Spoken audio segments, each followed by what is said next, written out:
The opening scene of Shooter plunges us into the rugged beauty of the Pacific Northwest wilderness.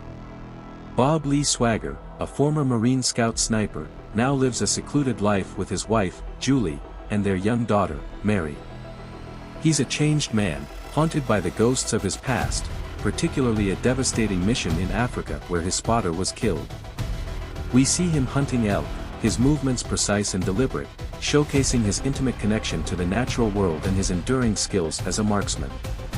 This idyllic, albeit solitary, existence is about to be shattered. His tranquil life is disrupted by the arrival of Isaac Johnson, Swagger's former commanding officer, now a high-ranking Secret Service agent. Johnson informs Swagger of a credible threat against the President of the United States. He needs Swagger's unparalleled expertise to assess potential sniper locations and advise on security measures for an upcoming presidential visit to Philadelphia. Swagger is initially resistant, reluctant to return to the world of violence and conspiracy he'd left behind. He expresses his desire to stay out of it, citing his family and the trauma he still carries. Johnson, however, is persistent. He plays on Swagger's sense of duty, emphasizing the potential catastrophe if the threat isn't taken seriously. He appeals to Swagger's patriotism, arguing that only he possesses the skills to prevent a national tragedy. He reminds Swagger of his past service and the sacrifices he made for his country. Reluctantly, Swagger agrees to help, recognizing the gravity of the situation and the potential consequences of inaction.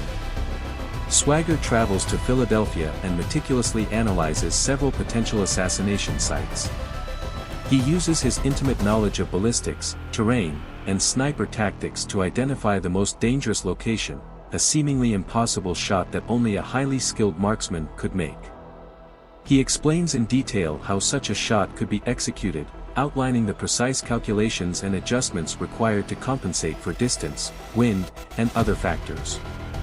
His analysis is chillingly precise, demonstrating his deep understanding of the sniper's craft. As Swagger delves deeper into the situation, he begins to uncover inconsistencies and red flags.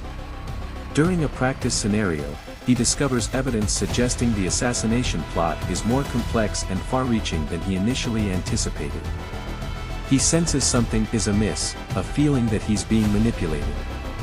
His suspicions grow, and he starts to believe that he's not just being consulted but actively being set up.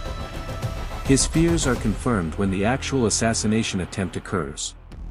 Chaos erupts as shots ring out, and though the president isn't harmed, the city descends into panic. Swagger finds himself framed for the shooting, becoming the prime suspect in a nationwide manhunt. He's wounded in the process, adding to his predicament. He realizes he's been double-crossed, a pawn in a much larger game. The episode culminates with Swagger on the run, injured and falsely accused.